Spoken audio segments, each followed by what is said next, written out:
Long ago, in a faraway kingdom, in a tiny cottage at the edge of a forest, a poor peasant woman was The boy was born with a lucky caul, an ancient sign that he was destined for greatness, fated to marry the king's own daughter. One fateful morning, the king himself, traveling in disguise, came upon the very cottage where the lucky child had been born. King Hartmund was a proud and greedy man, traveling incognito through his lands to learn his subjects' secrets. Tell me, good man, of the child born here last night. Is it true he was born with a call of destiny?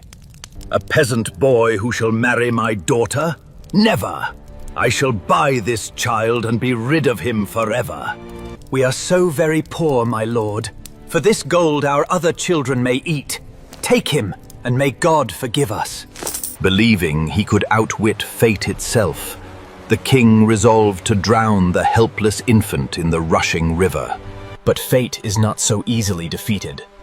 The box floated unharmed downstream, carried by hidden hands of destiny. Wife, look there! Heaven has sent us something upon the water. A baby boy. Oh, husband, the heavens have answered our prayers for a child of our own at last. And so the lucky boy was saved, raised by the kind miller and his wife as their very own son. 14 happy years passed at the riverside mill, and the lucky boy grew into a fine, cheerful lad called Lucky by all who knew him. Roll the wheel and grind the grain. Sunshine after morning rain. On that fateful summer day, the king once more passed through the very lands where his secret deed had failed. Seeking shelter from the midday sun, the king once again unknowingly arrived at the doorstep of the very child he had condemned.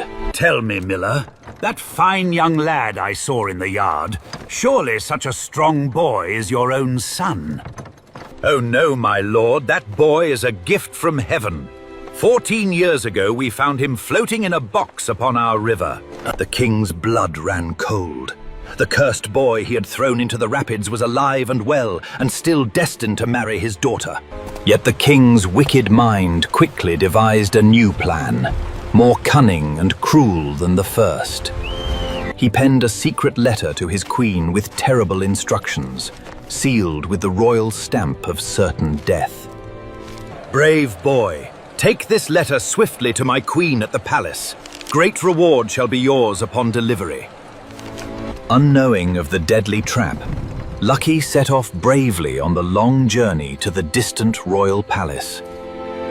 As night fell, the lucky boy found himself lost in the darkest part of an unknown forest. A house. Surely the kind folk inside will give a weary traveler shelter for the night.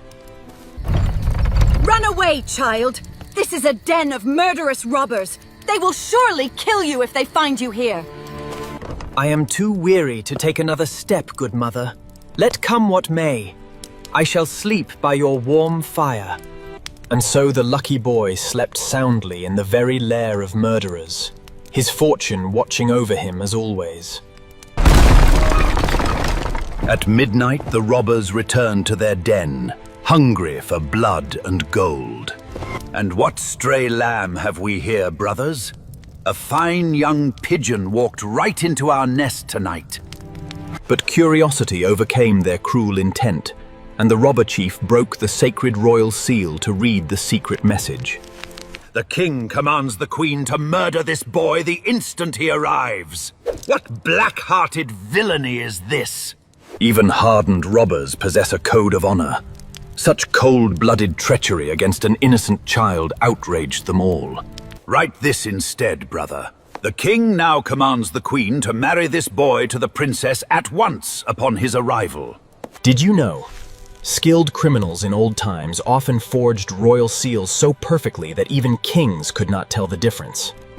The robbers, despite their dark trade, became the unlikely guardians of the lucky boy's destiny.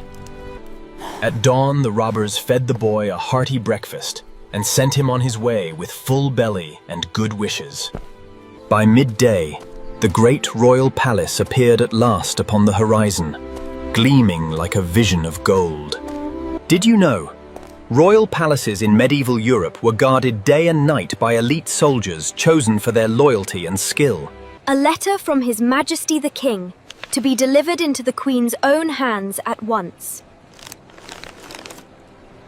Through halls of marble and gold the lucky boy was led, his peasant boots whispering on royal carpets. The good queen received the message, thinking it her husband's true command. The Queen read with wonder her supposed husband's joyful new command. Lucky could scarcely believe his ears. The poor miller's son was to marry a royal princess herself. All the kingdom rejoiced, all save one man who did not yet know his evil plot had failed. At last the king returned home, his cruel heart eager to learn that his treacherous deed had succeeded. How could you wed my daughter to a peasant? Did my letter not command his death? My husband, your own royal seal was upon the letter. It clearly commanded their marriage at once. I shall go, my love. For you I would face the devil himself and 1,000 more. Fortune shall guide me home. And so the lucky young man set out upon the most perilous journey of his life, into the very mouth of hell itself. After 3 days of travel, he arrived at the first of 3 towns that lay upon his path to the underworld. Young traveler, if you truly journey to the devil, ask him why our town's fountain that once flowed wine now sits forever dry. In the second town, he found a strange, withered tree that had once been the pride of the people. This tree once bore golden apples that healed any sickness. Now it bears nothing. Ask the devil why, brave traveler. At last he reached the great misty river that marked the border between the world of men and the realm of the devil. For 100 long years I have rowed this river without rest, never able to leave this cursed boat. Ask the devil how I might be freed. I shall ask, kind old father. I carry now 3 questions, and shall return with 3 answers, if fortune permits. He had crossed into the realm of darkness, where no mortal man should ever tread. At the base of the burning mountain, he found the very gateway to hell itself. Did you know? In many old folk tales, even the devil himself has a kindly grandmother who secretly aids worthy heroes. Good grandmother, I beg your help. I must take 3 golden hairs from the devil's head and bring answers to 3 good questions. Hide yourself well, child. I shall turn you into a tiny ant and tuck you in my apron pocket. Trust your good fortune now. With ancient magic, the kindly grandmother transformed the young man, hiding him from his deadly host. Just then, a thunderous roar shook the cave, signaling the devil's terrible arrival home. There, my dear grandson. You are tired and hungry. Sit by the fire. I have made your favorite supper. No mortal has come here. After his feast, the devil grew sleepy by the warm fire as his grandmother gently combed his terrible mane. His 3 magical golden hairs sparkled like sunlight upon his terrible head. What in 7 hells was that, grandmother? Why do you tear at my head while I rest? Forgive me, dear. I dreamed such a strange dream of a town with a fountain that no longer flows wine. What might cause such a thing? A green toad sits beneath the fountain stone, blocking the spring. Kill the toad and the wine shall flow once more. Grandmother, have you lost your wits? That was the 2nd time you tore my hair. Forgive me again, dear. Another dream came to me of a withered tree that once bore golden healing apples. What ails it so? A great mouse gnaws at the tree's root. Kill the mouse and the tree shall bear gold apples again.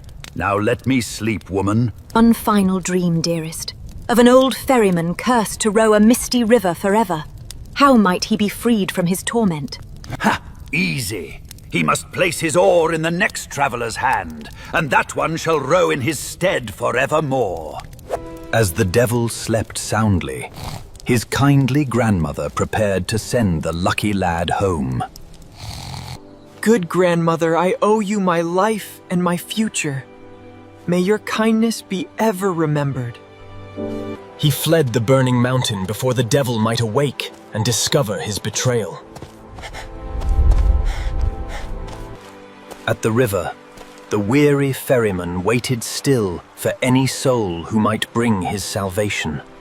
Good father, I have your answer, but I must give it to you only when we reach the far shore. Row on a final time. Did you know? In old myths, mysterious ferrymen often guarded rivers between worlds. Hand your oar to the next traveler who comes to cross, kind father, and you shall at last be free. Bless you, young man. Bless you 1,000 times. Freedom at last after 100 long years. In the second town, he brought the answer the people had so long awaited. Dig at the root of your tree, good people, and slay the great mouse that gnaws there. Your golden apples shall return at once. At once, the people dug deep beneath the tree, finding the truth of the devil's terrible answer. They found and slew the cursed mouse that had drained the tree's golden magic for generations. In moments, the tree burst back to life, shining with golden healing fruit once again. Take this gold-blessed traveler. 10 mules cannot carry the gratitude of our town. Your name shall be sung forever. Pry up the great fountain stone, good people. Beneath sits a toad that blocks your spring. Slay it, and wine shall flow. Beneath the great stone, they found the very creature the devil had named. At once, a glorious river of red wine burst forth, restoring the town's lost prosperity. Receive this treasure, noble traveler. 10 more mules of gold cannot repay the wine you have returned to us. Did you know? In medieval times, a single mule could carry treasure worth more than 10 lifetimes of a peasant's wages. Before the entire royal court, the lucky young man laid the 3 golden hairs at the king's feet. From where did all this gold come, boy? Tell me at once, I command you.